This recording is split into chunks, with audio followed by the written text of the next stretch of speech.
Elijah Lofton from Bishop Gorman. No H at the end of Elijah, in case you were wondering the spelling, or if you're going to look him up, you're going to spell it like the Bible. No, take the H off. So Elija Lofton. But yeah, he's Brevin Jordan 2.0. 6'2", 230. Running in the low 4.5s. Goes to Gorman, wears number 9, plays tight end, but it's more of that H-back move, mismatch nightmare kind of dude at that position. And it's a sneaky, to me, speed addition to the team.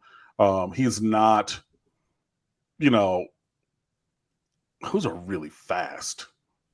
So he's not going to be like Evan Ingram-ish at tight end because he's not that kind of fast. Like he's not David Njoku ran like sub 4.4. Like he's not that kind of fast. He's a little bit more compact, but he is that Swiss Army knife. And he, running in the, low 4.5s in high school. So if you can keep that or maybe even, be in the high 4.8s, that is actually continuing to add speed on this roster, which is a thing that, Miami's been very, very focused on doing. So, you go out there again, to Bishop Gorman, keep that pipeline wide open, especially for, tight ends that wear the number 9. I mean, like, come on. It's who are, south of 6'3" and south of 240 pounds. Like the connections between Lofton and Brevin Jordan are many there, and it's a really good get. And that's another 4-star. So, that the last 2 commitments have been currently ranked 4 stars. I do again believe that several of the other commitments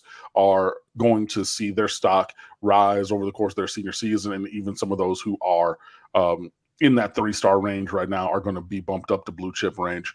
And yeah, so I mean, it is not where it needs to be, but Miami went from, because we have 12 commits and now we have 3 4-stars. So we went from 10% blue chip ratio to 25% in the space of a week.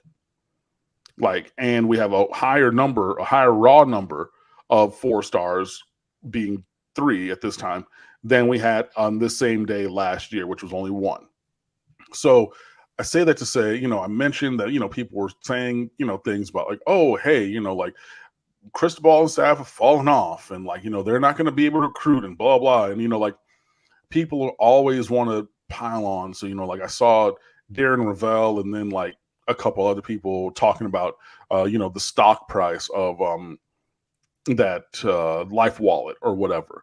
Being like, oh, yeah, so the NIL, well, what? Guys, our pockets are way deeper than that. John Ruiz wants to run his mouth. He wants to be the front man. And so they're letting him be the front man. Trust and believe there are other collectives. There is more money than just him. We are not just saying, hey, Dad, can I have an allowance to one dude in terms of NIL money. That is so far off. But if people want to keep on that and everything and then be surprised when Miami keeps recruiting to a high level, keeps having these NIL engagements and everything, and, that has leveled the playing field, and we are at that lead table in that way still, even with everybody talking about, John Ruiz and the state of his financial affairs.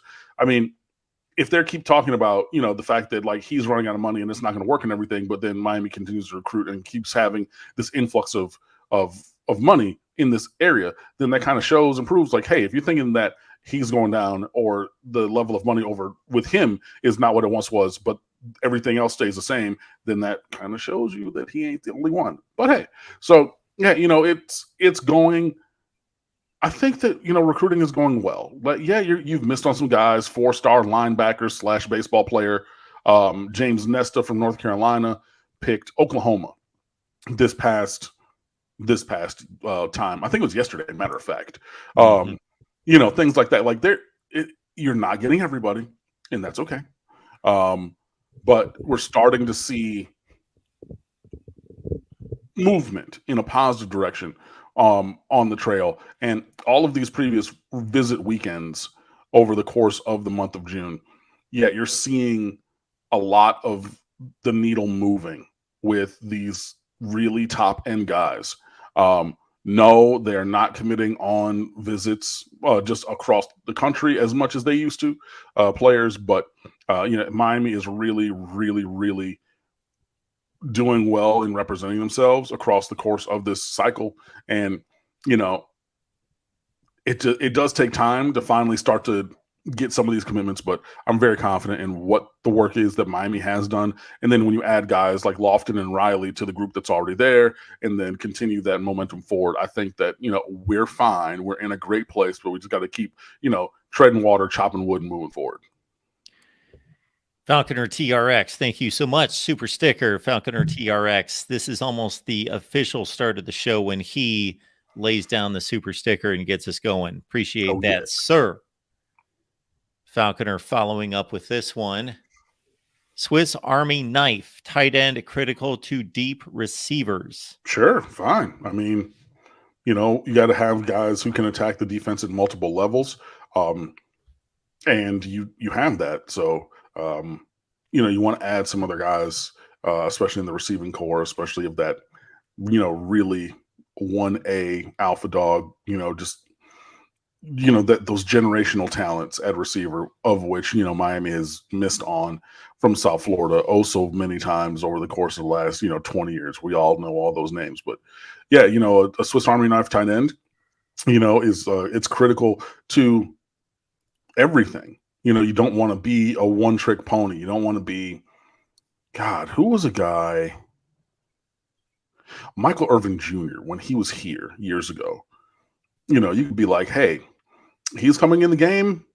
Miami's going to run the ball because he's not really involved in the vertical pass game, in the passing game really at all. But you saw him come off the sideline, like, you know, yeah, you're going to probably run the ball. Maybe you know, tack on play action, but it's really not giving much diversity to what the, you know, the play calling output is going to be when you see somebody like that come on the field.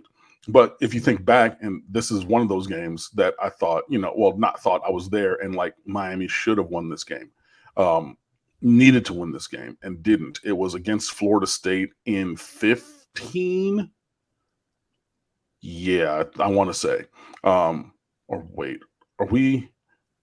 No, we're even years home. So it was 14, I want to say. And let me just make sure.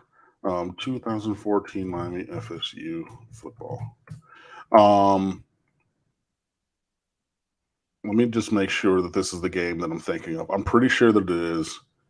It is. Okay, yeah, this is the game that Miami got out to a big lead and was up 23-10 at halftime. And then, you know, Dalvin Cook did Dalvin Cook things, and, you know, whatever. But I just remember we were so keyed up for that game. We came out early and really punched them in the mouth.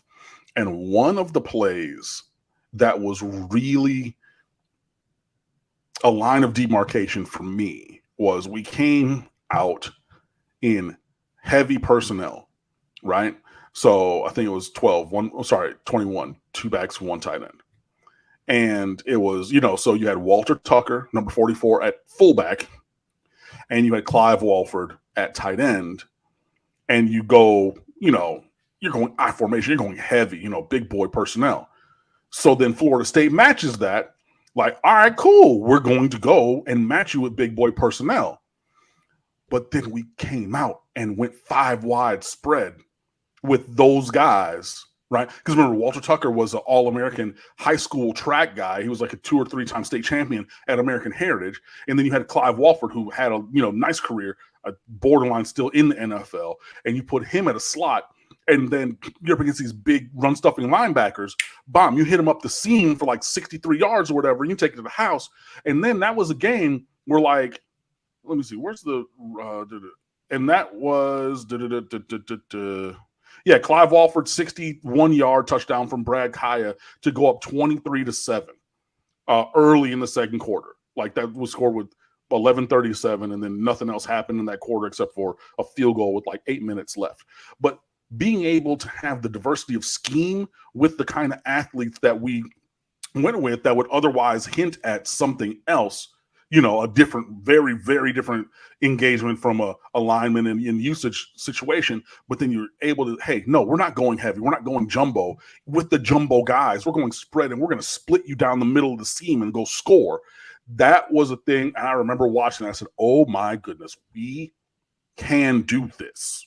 And that's at a time when we had not beat Florida State in a long time. This is the year after national championship, Florida State in 2013. You know what I mean? Like reigning national champion, defending Heisman Trophy. Like that's the kind of thing that we had, but we had the athletes to be able to do that. And when you have somebody like an Elijah Lofton, who has a similar profile-ish to Clive Walford, now you can go and fake out and be like, yeah, we're going jumbo. Think that we're going jumbo. Match us on substitutions and intentionally sub in people. So they're like, oh, we're going short yardage. Nah, fuck your short yardage. But with our short yardage guys, we're going spread, and I'm going to split your seam in this cover 2 and go score. You have that diversity of ability, right? When you have speed embedded on the roster in non-traditional speed places. When Ray Joseph gets on the field, you know that we're trying to go fast. When you have, whoever, a running back, that wants to be a speedster, you put Wheatley Humphrey on the field, you're going to be like, oh, okay, this is like a speed guy. But if you have a Lofton who's like, I can do it all guy, but also run 4.5 or sub 4.5, that also is a thing that gives you the ability to kind of, create mismatches and take advantage of them. But yeah, getting a guy of his caliber, and also, Kevin Riley, who can be the lead back at, here at the University of Miami, really, really strong recruiting, but we're not done yet. So we got to keep pushing.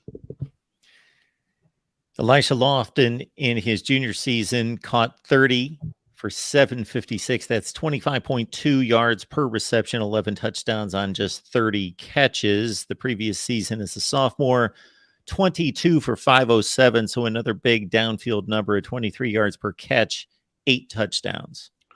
Yeah, I mean, you hear the numbers, but also he's somebody who, when you watch his highlights, is moved around all over the place. He plays outside. He plays, like on the boundary, one-on-one, like like an X or a Z receiver. He plays the slot inside of the 2. They even run, 3 trips to a side, and he'll be, either, counting from the boundary 1, 2, or 3. In those alignments, he can do all the H-back move stuff and everything. So you're thinking, play action and things like that. Yeah, he's able to be used in a very great diversity of ways. So and been successful at it over the course of time. And I really trust those numbers because Bishop Gorman, like St. Thomas Aquinas, is such a great national program that they keep all the stats from ever. Like, it's not the Underwood sports production when I worked at Miramar, where I was like pen and paper and I'm announcing everything and I'm trying to write things down and trying to tweet things out. Like, it's not that. Like, they have dedicated statisticians. So yeah, you're getting an average of 625 yards a season over the course of his sophomore and junior seasons on 23 to 26 yards per catch. Sign me up.